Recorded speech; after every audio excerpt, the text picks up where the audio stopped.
Alô pessoal, tudo bem? Vamos fazer aqui uma breve discussão sobre o texto O BNB e o desenvolvimento do Nordeste brasileiro, reflexões sobre sua atuação recente, prospecções de atuações futuras. O texto é de autoria de Aristides Monteiro Neto, Fernando César de Macedo e Rafael de Oliveira Silva. Então, o texto conta um pouco da história do Banco do Nordeste, BNB, e do Fundo Constitucional de Financiamento do Nordeste, o FNE, que apareceu com a Constituição Federal de 1988, então tem um pouco mais de 3 décadas. Os autores fazem uma análise mais especificamente de um recorte no período de 2000 a 2020 e partem do pressuposto de que um banco de desenvolvimento regional, tal como o BNB, deve ter uma estratégia de mudança estrutural de longo alcance. Uma estratégia que deve se organizar em dois eixos de atuação: um setorial, ou seja, para atração de novas atividades, tipos de atividades novos ou consolidação de atividades que já existiam naquele local. E o segundo eixo seria de atuação territorial, ou seja, para o fortalecimento de regiões específicas, sub-regiões específicas. E então, considerando essa estratégia, os autores vão tentar responder se o banco e o fundo constitucional estão se aproximando ou se distanciando dessa estratégia de mudança estrutural. Então, para a gente conhecer melhor, o BNB é o Banco do Nordeste do Brasil. Ele foi criado em 1952, através da Lei 1649 de 1952.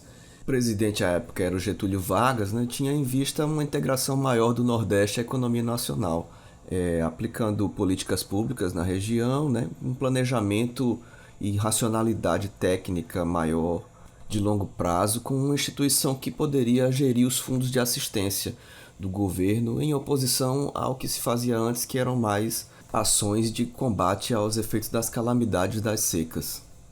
O banco teria operacionalmente a princípio três funções: a função comercial, em que ele forneceria crédito de curto prazo para atividades comerciais e agrícolas; a função de investimento, em que ele poderia financiar setores básicos da economia; e a função assistencial, com a qual ele continuaria a atuar no socorro a populações atingidas por calamidades, como a seca, e ainda participando na construção de açudes e em outros serviços necessários à assistência das populações regionais. Nem tudo foi uma maravilha, então o banco atravessou, durante praticamente toda a sua existência, problemas com recursos orçamentários. E esses problemas só foram resolvidos com a Constituição de 1988, que criou os fundos constitucionais de financiamento, inclusive o FNE. Então ele viria a ser uma fonte estável e permanente de recursos, né, para o banco, isento de ciclos políticos, de uma forma que o banco estaria finalmente livre a planejar as suas ações e aumentar sua capilaridade pela região. Então, o que é o FNE? Os fundos constitucionais de financiamento do Norte, do Nordeste e do Centro-Oeste foram criados pela Lei nº 7.827, de 27 de setembro de 1989. Essa lei ela foi criada com o objetivo de regulamentar o artigo 159, inciso 1, a linha C, da Constituição Federal de 88. Esse é o dispositivo que indica que 3% do produto de arrecadação dos impostos sobre renda e proventos de qualquer natureza sobre produtos industrializados, ou seja, imposto de renda e IPI, 3% são destinados à aplicação em programas de financiamento ao setor produtivo das regiões Norte, Nordeste e Centro-Oeste, através de suas instituições financeiras de caráter regional. Desses 3%, 1,8% cabe ao FNE, ou seja, 60% do valor total. O primeiro dado interessante para a análise que os autores trazem é a composição estadual dos recursos do FNE aplicados pelo Banco do Nordeste. É possível observar que, no período entre 1995 e 2019, os três maiores estados, os três mais fortes, Bahia, Pernambuco e Ceará, captaram 53,3% dos recursos do FNE. Mas a gente pode levar em consideração que o PIB desses três estados compõe 58,8% do PIB total do Nordeste. Então, esses três estados captam menos do que o seu PIB em conjunto representa no PIB total do Nordeste. Então isso pode ser um bom sinal se a gente considerar a distribuição estadual dos recursos. E aí a gente observa, por exemplo, que o Rio Grande do Norte capta 7,8% do valor do FNE, mas a sua participação no PIB regional é de 6,4%. Então ele capta mais do que representa no PIB regional. Então você pode ver que se a intenção é reduzir desigualdades, o Estado com a menor participação no PIB regional está captando mais recursos do FNE, o que é um bom sinal. Agora, é preciso aprofundar essa análise entrando na distribuição setorial desses recursos distribuídos. Os dados fornecidos pelo banco para essa análise, eles dividem as atividades setoriais em 4 setores: agropecuária, indústria, infraestrutura e comércio e serviços. Dos 4, se observa que de 2000 a 2019, a agropecuária captou 41,5% do valor total, e aí vem seguido do setor de comércio e serviços, com 22,1%, da indústria com 18,4% e do setor de infraestrutura com 17,9%. Daí se observa que indústria e infraestrutura têm valores de captação muito parecidos, com comércio e serviço também muito próximo, mas que a agropecuária ela capta praticamente o dobro do que cada um dos demais setores. E aí os autores chamam a atenção de que o próprio Banco do Nordeste tem estudos de matriz insumo-produto que sinalizam que as atividades industriais são as que têm o maior coeficiente multiplicador para a economia regional. Então, será que o banco está tendo preocupações com esse encadeamento intersetorial, né, com relações entre a indústria e cada um dos outros demais setores, indústria agropecuária, indústria, comércio e serviços, indústria e infraestrutura? Mas, continuando com a análise por estado, a gente nota que o Rio Grande do Norte tem uma distribuição um pouco diferente do total da região. Então, no Rio Grande do Norte, a agropecuária representa 23,1% da captação, enquanto o setor de infraestrutura, ele é que tem a maior participação, com 35,9%. Mas, na maioria dos estados, realmente o setor de agropecuária tem maior captação do que os demais, em alguns estados com uma vantagem muito grande em relação aos demais setores. Uma outra coisa a se notar é que o setor de comércio e serviços é o que tem o menor coeficiente multiplicador e, no entanto, ele tem maior captação do que a indústria no geral. Considerando as micro-regiões geográficas, a gente vai ter uma observação melhor da distribuição territorial dessa captação. É possível observar que entre 2000 e 2009, o grande volume de captação estava nas capitais do Nordeste e na faixa mais oeste do Nordeste, é uma faixa de expansão da fronteira agrícola. Já entre 2010 e 2019, dá para perceber que houve uma expansão dessa captação tanto na área litorânea, como na área da fronteira agrícola, como nas áreas centrais do Nordeste, na área de sertão. Mas se você considerar só agropecuária, você vai ver que está mais localizado nos estados do Maranhão, Piauí, Bahia e norte de Minas Gerais. Se você considerar a atividade industrial, ela está mais para a Bahia, mais a área litorânea, de Salvador, né, do Ceará em Fortaleza, do Rio Grande do Norte em Natal, João Pessoa na Paraíba, em Recife e Suape no Pernambuco, em Aracaju e Sergipe, Maceió na Alagoas.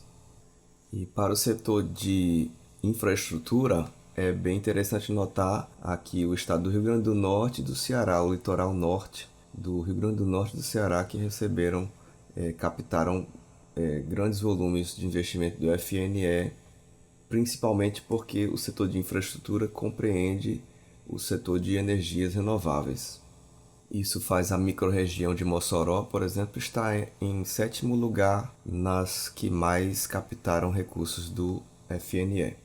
Bom, uma outra análise que os autores trazem é a distribuição dos recursos por grupo de municípios classificados por tamanho de população, assim, enfatizando que o objetivo do banco, da política do fundo, é reduzir disparidades intrarregionais, um dos objetivos, né?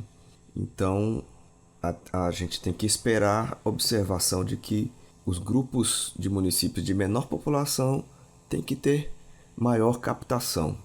E, de fato, se observa nos dados do BNB que os municípios com população de até 50 mil habitantes são responsáveis por captar 49,1% dos recursos do FNE, sendo que desses, os municípios de até 20 mil apenas captam 25,4% dos recursos do FNE.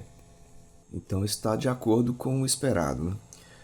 Uma outra observação que se pode fazer é comparar o volume arrecadado, o volume captado por cada um desses grupos de municípios em comparação ao seu PIB.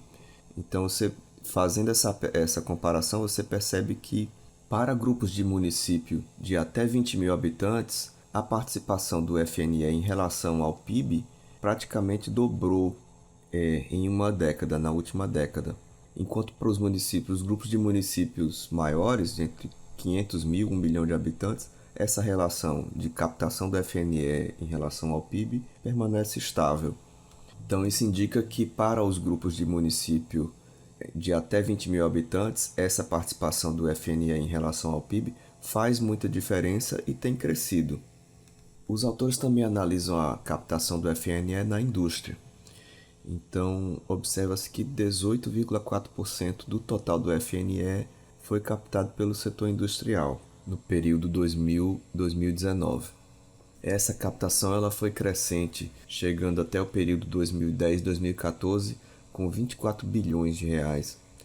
Mas depois da crise de 2015, no período 2015-2019, desceu para apenas 10 bilhões de reais.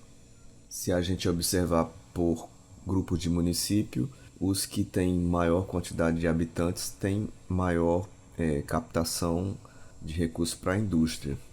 Os grupos de municípios que ficam entre 50 e 500 mil habitantes captam 50% do valor total do FNE para a indústria.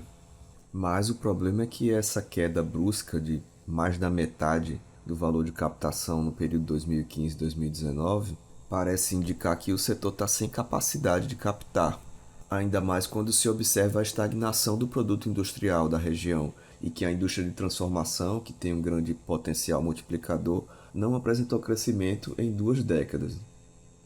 Com relação à participação de captação do FNE para o setor de infraestrutura, se observa que o setor de infraestrutura captou 17,9% dos recursos do FNE no período 2000 a 2019, um valor muito aproximado do da indústria.